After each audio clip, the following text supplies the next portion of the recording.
ईद का जौन एक आस्था रहल, राजनेतन का जौन एक सम्मान रहल, कुल तक खत्म कर देले हुमन।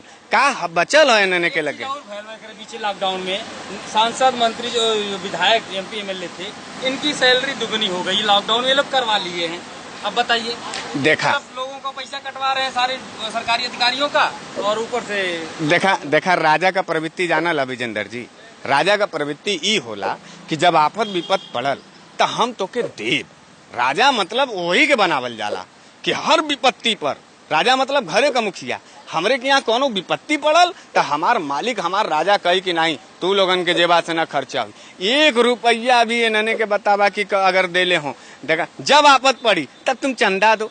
अच्छा कैले का रहलन, खुदा तो बोलले रहलन ही कि हम 35 साल भीख मंगले हिला। हम नहीं बोलत तिला भैया, हमके मत गरिया भाजपाइयन, बता देतला साफ साफ। मिल गईले हाथे कभी लग जाइबे तो कायदे से लोकतंत्र समझा दे।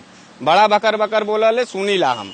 हाँ, और मत समझ की जो कि खाटी बनारसी आदमी हैला, हाथे गोड़े से पूरा व्यवस्था करे जानीला और मिल जो खाली तो ने तब तो के बताईला कि का होला। विजेंद्र जी बात के समझा का कहत हुआ। इन्होंने का कलन की जोनो की पूरा जोनो देश में जोनो की कोनो नरेंद्र मोदी का कलन कि हम 35 साल भीख मंगले आइला। हैं, भीख मंगा के जोनो सड़की पे बैठा देबा जब कुर्सी पर, तो ओकरे बाद उ का राजा अपने आप के समझ पाई। ओकर आदतवे हो भीख मांग कर, जहाँ देवे वाले सीट पे बैठा देत हुआ वहू टन से भीख मांगत हो। कहाँ मंगले? कोरोना में मंगले। ओकरे बाद झूठ झपाट जो चोट्टा चमारी इधर उधर हेन तेन, हाँ पूरा मिलैले। अच्छा 20 लाख करोड़ का हिसाब तो के मिलल है? कोनो भी लघु उद्योग कुटीर उद्योग वालन के जोनो की कुछ मिलल हो? कोनो मिला हुआ इतना मिला हुआ पूछ ला या पूरा सड़किया से एक मिला के। ठीक है, जे गुलाम बा जे के डर लगत बा न बोली मोदी मोदी का हमने खाटी बनारसी अइला पूरा बनारस वोट देले हो, गुलाम तोड़ो नहीं है। अरे ठीक है, बिजली का बिल देखा या हुआ खड़ा हुआ बगल में, पूरा बिजली का बिल देखा। कोरोना से अभी हमने जूझत दिला, महंगाई ऊपर हो, लॉकडाउन से एकदम कमाई बंद हो, और हमने का मांग करे दिला कि योगी बाबा से, धमकी वाले बाबा जी से, उनके हमने जो ना मुख्यमंत्री नहीं समझी, उनके हमने प्योर एकदम धमकी देवे वाला गुंडा समझीला। उन जब से कुर्सी पे बैठल हूँ तब से उन खाली गुंडाई वाला भाषा बतिया, उनकर जो चेहरा का एक्टिविटी जो खाली कुल गुंडाई वाला। अच्छा इन्होंने का जो कार्यकर्ता भक्त हूँ, अंध भक्त जेके कर, इन्होंने के कुछ समझे में ना आवत हो। इन्होंने कहा तुमन की जो ना कि जहाँ कुल चीज अच्छा होता, तो 4 ठे चूतिया मिल करके ये देश के चला ली हन, या 4 ठे चूतिया समर्थक मिल करके देश के चला। ये देश के अंदर तमाम विचारधारा। मंत्री आप कहते थे राजनाथ सिंह को, आज उनका एक बयान अभी तक कुछ हुआ नहीं है। इस मामले को लेकर उनको एक बयान आना चाहिए था जो। अरे भाई साहब, बयान के चक्कर में पड़ल हुआ कि वहाँ जोनों की घुस करके जोनों की चीन का जोनों गर्दनवा पकड़ करके वहाँ पीछे ढकेले का बारी आवत, उन्होंने चलल आवत, तुमन कहाँ हुआ समझ में ना आवत। तो चीन का करत हो, छोट कर नेपाल देश साला जोनो जेकर जोने देश के लोग हमने यहाँ चौकीदारी करत रहे ना। अच्छा नरेंद्र मोदी जी कभी भी उच्च कोटि का प्लान तू सुन ले हुआ? कभी नाली के गैस से उन चाय बनईहन, कभी उन रोजगार के नाम पर पकौड़ा तलवईहन, तब फिर दौड़ करके जो उन चौकीदार हो जाइन। अरे यार भाई साहब, विचारधारा और बुद्धि का खेल होला। विचारधारा और बुद्धि के खेल में का होला? लोग तू बनईबा अपने लड़का के चौकीदार, तू अपने लड़का के IAS PCS बनईबा, तू अपने लड़का के इंजीनियर बनईबा, वकील बनईबा। हाँ, ये प्रधानमंत्री हवन और ये जो देश हवन और यह मुख्यमंत्री हवन जो कहत का हवन की जो चौकी की जो कि हम प्रवासी भारतीयन के लेके अली। अब वही उनका उपयोग करते हैं लोग, इतना बेइज्जती वाला काम कर रहे हैं। देखा प्रवासी ये सब हिंदी में नारा हिंदी और अंग्रेजी का बड़ा बढ़िया डिफिनेशन कर रहा। ये सब छोड़ा, इन्होंने पढ़ले लिखल ना हुआ भाई साहब। साफ सीधे सुना कि ये सब गुंडई के बल पर पूरा सरकार चलावा चाहत हुआ। अब हमने गरीब मजदूर आदमी हैला, हमने मरे के कागार पर हिला। देखा एकदम स्पष्ट रूप से बताई कि कुछ चलत नहीं हो, न घर चलत हो न परिवार चलत हो, घरे में तनाव चलत हो। कहत का हुआ अब नया नारा दे दिले हुआ आत्मनिर्भर। एक ठे कोनो भारतीय जनता पार्टी के लोगन का जितना ठेकेदार हुवन, जितना गुंडई करे वाले लोग हुवन, आत्मनिर्भर करावे खातिर जनो बोला दे कि चला बिना कमैले तू परिवार चला पहियन। हाँ, आत्महत्या कर लियन। आत्मनिर्भर करे का मतलब यह कि देश के मोदी जी कह दिले कि अब आत्महत्या करला। आत्मनिर्भर मतलब का होला यार? है 20 ठे कंपनी लगावे के चाहिए आदमी। हाँ, ऊपर से तू जो रेलवे बेचत हुआ, एयरपोर्ट बेचत हुआ, जो नॉन रत्न कंपनी बेचत हुआ, कुल बेचे ही के। तो भिखमंगा टाइप के लोगन के जब सत्ता दे देबा तो बेची बाची। देखा एकदम स्पष्ट बात सुना।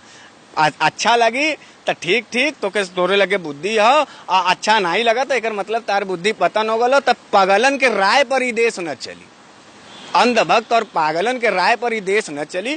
पूरा गरीब हो कौनो के हिम्मत तब भेजा गौवा में जौन मजदूरवन हुआ कोनो भारतीय जनता पार्टी का नेतावन के भेजा, समझा दईहन जइहन का केहुनिया करके ना सुता दिहन जमीनिया पर। देखा हमके क्रोध हो। हाँ तो आपके हम एक बात बताई, ई सबनन बहुत बड़ा गरीब मजदूर का आदमी हुआ ना, कहत हुआ ना गरीब मजदूरन का सरकार हो, ई सबनन से जो ना पूरे 1 साल का बिजली का बिल माफ करवा दा। भाई सरकार तो इतना ही कर सकला ना। कंपनी वाले जो थे उसको दे रहे हैं, कोरोना में कोई दिखाई नहीं। अरे कौनो एक ठे हीरो बतावा जन जोने इंटरव्यू लेवे वाले हुवन, बड़का बड़का इंटरव्यू, बड़का बड़का हीरो, बड़का बड़का पूंजीपति सबके बोलावा देखावा, कहीं कोनो मिला देखत हुवन जनो, कहीं कोनो मिला देखत बोलत हुवन। तो आपके एक बात हम बताई कि जौन ये तरीके का विद्रोह करे वाला राजनीति, अच्छा अब वहीं भी इस सब नन के इतना बुरे वक्त में भी हिंदू मुसलमान जमाती और बहल तो संदीप पात्रा के कोरोना है।